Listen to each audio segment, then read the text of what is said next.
哎，阿姨你好，你找谁呀？我找郑经理，我儿子。你儿子郑经理是郑小祥经理吗？对。哦，我知道，来，你坐这边，我去找他。那你先坐一下，我叫他过来啊。好。哎呦，郑经理。啊，干嘛了吧？你妈妈过来找你了，她说过来找郑经理。想当经理呢是好事，但是要靠自己一步一步脚踏实地走来的。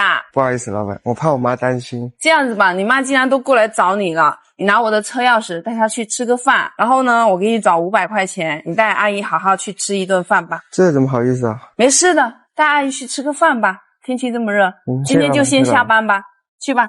谢谢老板。媽，你哋係過嚟嘅？啱喺隔籬收完招過嚟睇下你。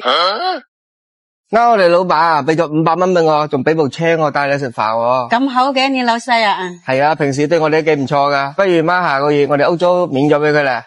好嘞，下個月免佢1個月嘅租。好，咁去食飯。好。这啥呀？这是啊！